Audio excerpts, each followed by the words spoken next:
I always apologize because I didn't graduate from Dunbar, Douglas, Poly, on and on. But yet and still, Baltimore is part of my fiber and has become part of my fiber. I stand here very proud to be in the company and honored to be in the company of the president of my council members, and most importantly, with the Honorable Frank M. Conaway and Honorable Belinda K. Conaway. Mark Moore, professor out of Harvard, wrote a book called Leadership Without Easy Answers.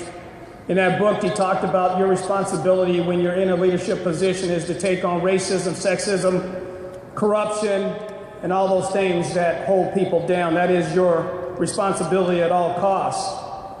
A couple days ago, I sat in a room in front of the President of the United States, and I told him that I was an African-American male. I happen to be a police commissioner, but most importantly, I was an activist. And my job and my responsibility to take on all those things that Mark Moore said in his book that I had a responsibility to do. My first day sitting at a table in the council chambers, Frank M. Conaway came over to me and said that I just want to let you know that I had my foot in the posterior of the last police commissioner, and if you don't do right, I'm going to have my foot in your posterior.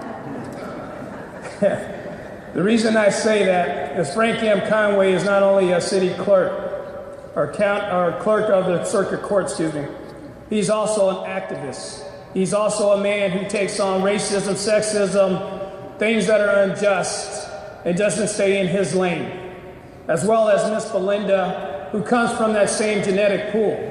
So I stand here today on behalf of the men and women of the Baltimore Police Department, applauding the job you have done, applauding the job you will do, in the activism you have shared. Thank you very much.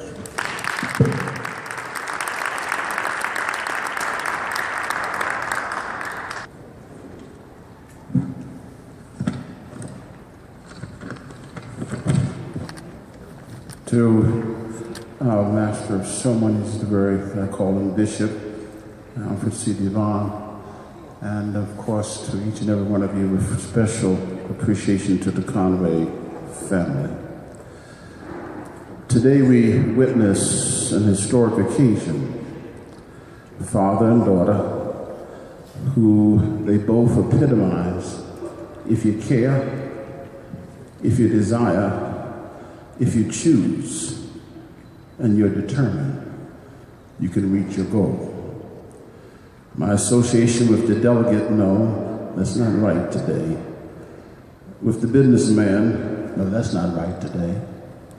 With the bureaucrat, no, that's not right today.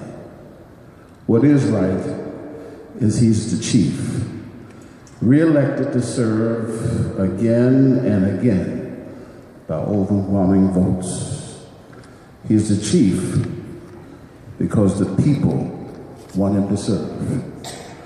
She's registered because the people want her to be. Mr. Chief, I served with you in Annapolis, and I voted for you each time you have sought the office you now hold. I was proud of you then.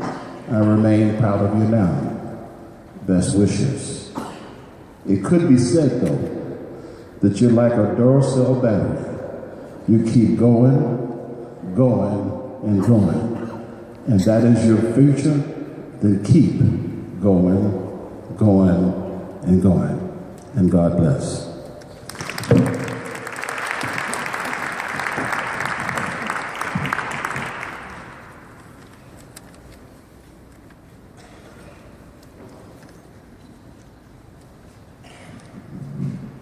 I want all of the members of Frank's family, please stand. You're here.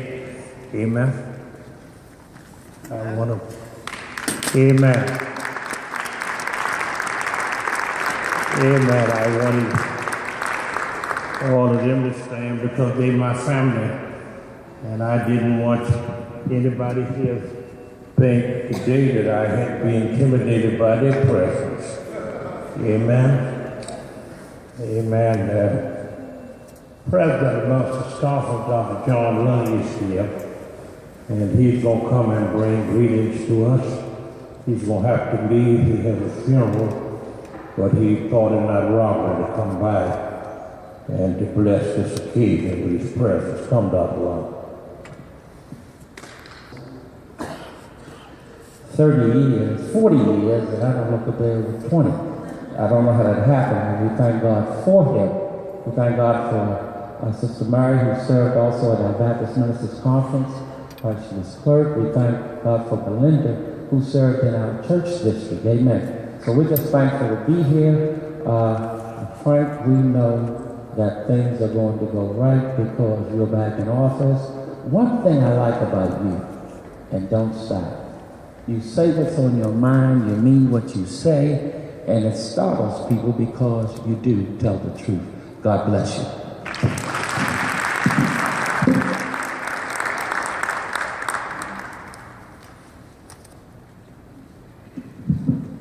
And Brother President, you should have told him that, Brother President, you should have told him that Frank goes to church every Sunday too. And he put something in your offering. Amen. That was major. Amen. We're going to move forward with the program. I want to thank those persons who have come in the first part. I left my cane under the seat, and I did not have to reach for it. Amen. I want to thank you for your obedience and the